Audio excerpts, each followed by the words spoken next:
This is our Hidden Killers half year in review with True Crime Today.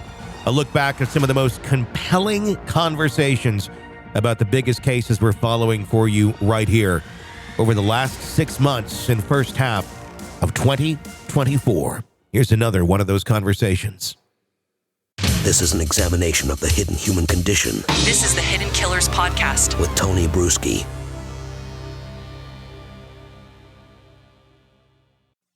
We're listening to the jailhouse phone calls from Ruby Franke and Jodi Hildebrandt here on the podcast and on our YouTube channel.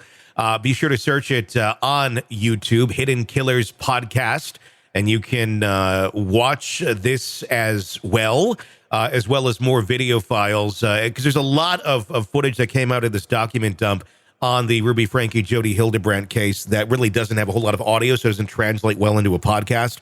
But there is extensive video of them going into the home, rescuing the children. There's video that we've just put up on our YouTube channel, which is heartbreaking, but it is of the children being rescued. So in a way, it's, you know, it's good to see that happening, but it's also shocking to see the state that these children were in, that these two evil women thought was appropriate for raising children as a method of raising children. We're going to take now a listen to Ruby Franke talking on the phone about being misunderstood. We've heard some on some of our other posts about Ruby kind of coming out of it, if you will, recognizing the errors in her ways, for lack of a better term. This, I don't know if it's quite that, but let's take a watch or a listen to this and hear what we can garner out of Ruby being misunderstood. You had to put her in a chair, and it was horrible. It was torturous last night, hearing the screaming and the banging and people. It's like, okay, that's upsetting. But the most upsetting thing is that I am completely misunderstood. That is the most horrible feeling. Like, my own family misunderstands me. They misinterpret me. And poor Jodi, they misinterpret her. They misunderstand her. She puts her neck out on the line for people, and then they get mad at her. I mean, it is just horrendous. It's horrendous. When you're doing evil things and not being accountable for your behavior, and people are looking at you going, what the hell are you doing? You can't do that. That's horribly wrong. And you can't take any sort of accountability. What are you? You're misunderstood. You're just misunderstood. Again, it's that type of thinking that allowed this behavior to continue, to go as long as it did, because they weren't wrong. You're misunderstood. And you know what? Every Joseph Smith, every. Yeah, let's bring up the guy with the fucking gold tablets, because he's a. Don't even get me started on Mormons. Wonderful man of God has had to be misunderstood. He was also a fraudster as well, and then finally got some hooks into people and started a religion, which still thrives to this day. That's right. And so I'm going to get out of this. Who knows? Maybe in 10 days I'll get out of this. If I'm maybe in 60 years you'll get out of this. If truth prevails right now, or who knows, like 20 years. I don't know. I don't know how long. But I'm going to step out. I'm going to say I went through everything. I have seen God's children suffer. All the people here. She's acting like she's a martyr. I've seen this suffering. I've seen these horrible things.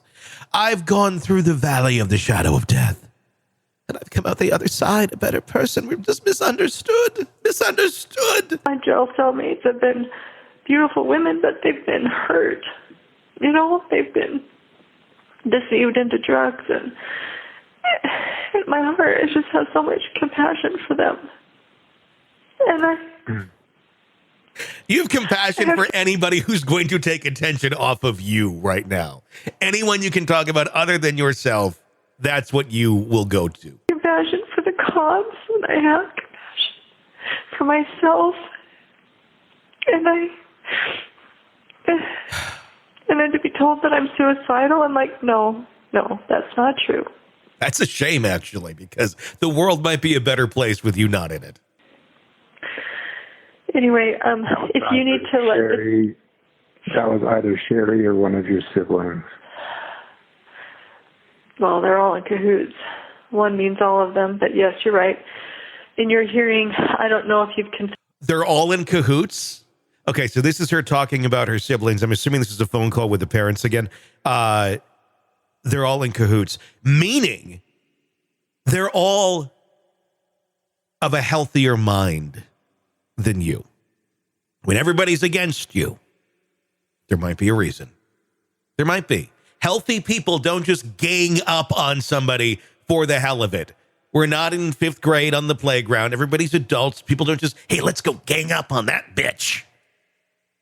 No, there might be a reason for it, Ruby. There might be a reason most of your family has rejected you and said, I don't want anything to do with her. She's scary. There's something seriously wrong with her, and she brings nothing but danger and negativity to our lives. So we're not going to be part of this.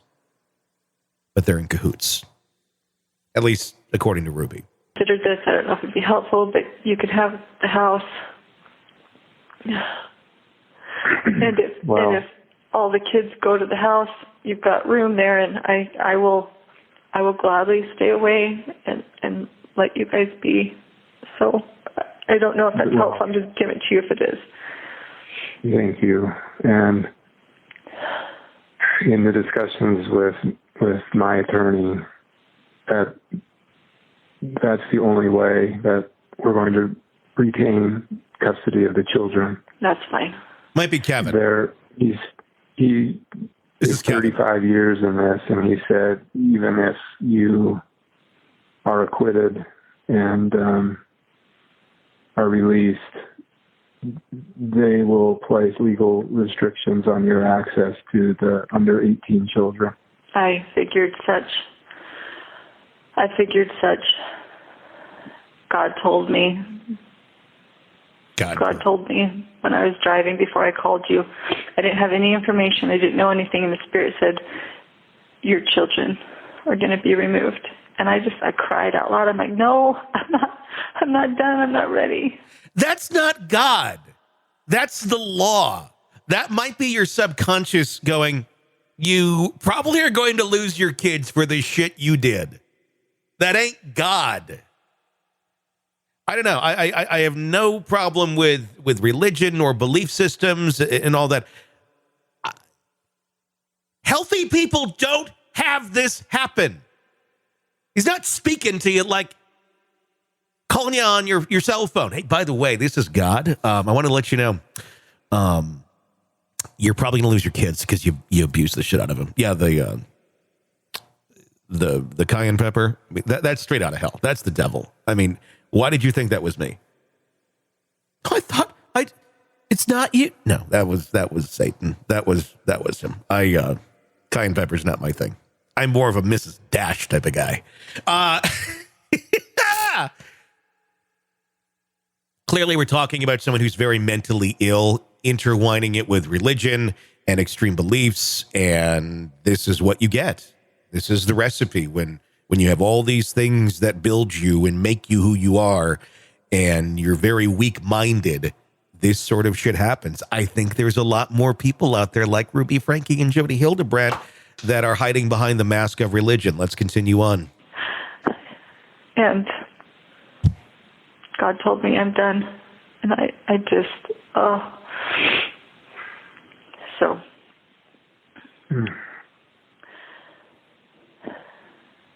Satan has taken everything away from me. Satan has taken... No! You did it! You did it! Satan hasn't taken everything away from you.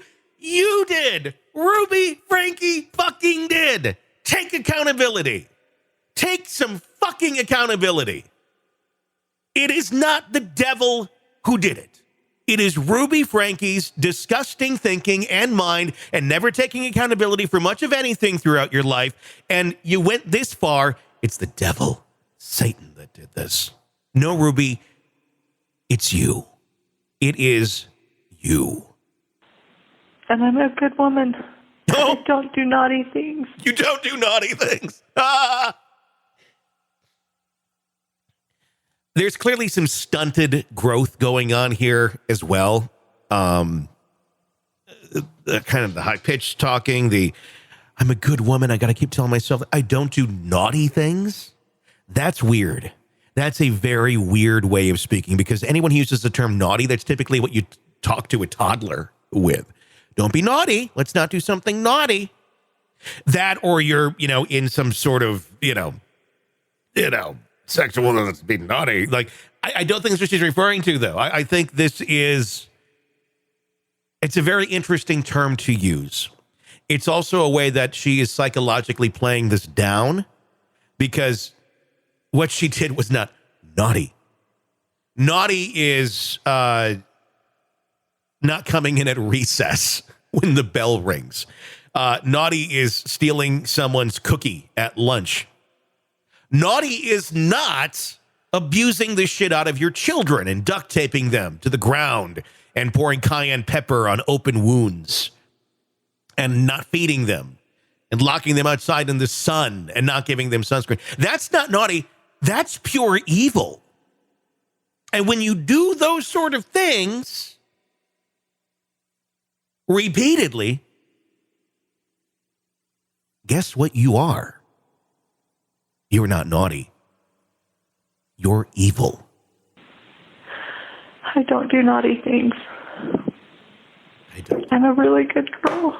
Look, what the fuck? I don't do naughty things. I'm a really good girl. I don't do naughty things. I'm a really good girl. Repeated.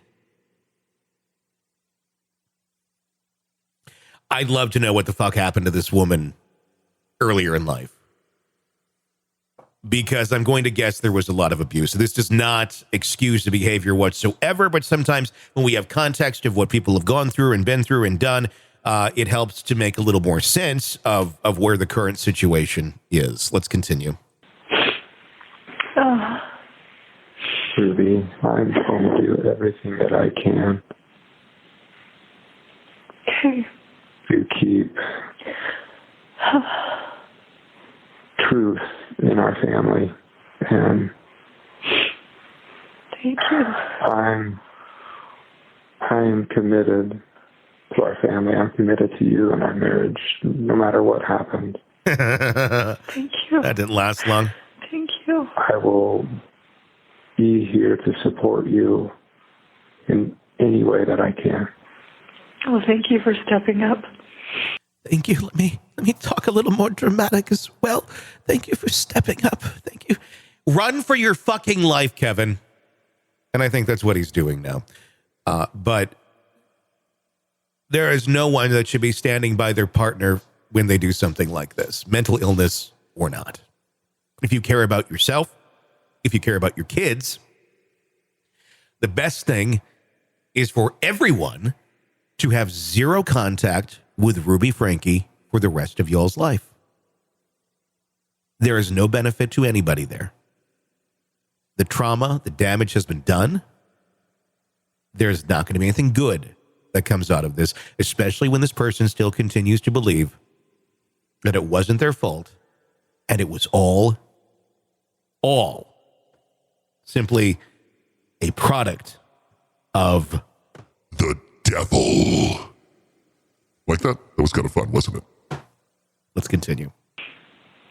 I do need to go, but okay. All right. Call me back when or if you need. When will you find out? How can I call you? When should I call so I find out what they say? I don't know how long this will go, but if you call this afternoon, I will know. This is a preliminary hearing, so there will be no... Okay. Well, it's hard to get a phone around here. I asked for a phone, and it took hours to get it, so it may not be until later tonight. Okay. That's fine. Okay. All right. Good luck. I will be praying for you. She'll be got to get those prayers from Ruby, because without the prayers from Ruby, you're kind of fucked. You got to get those prayers from Ruby, because the devil, might make her do some other shit too. We got a lot more to come. There is so much in this dump of, it's like a dumpster fire of Ruby Franke and Jodi Hildebrandt. Press subscribe wherever you're listening so you don't miss it. You can watch this on YouTube and see me as animated as I've been getting as well. As you can tell, I'm a little bit, Anytime this shit involves kids and parents that are fucking insane, it gets me a little upset. So there's more to come. Press subscribe, and we will bring it to you right here from the Hidden Killers podcast and True Crime Today. I'm Tony Brueski. Stay with us. Want to listen ad-free? Want advance access to all of our interviews before anyone else? Become a True Crime Today Premium Plus subscriber on Apple Podcasts. You get every episode commercial-free. So you can binge on true crime Until you can binge no more. Search True Crime Today Premium Plus on Apple Podcasts now, or go to our podcast page and sign up now. More of the Hidden Killers podcast next.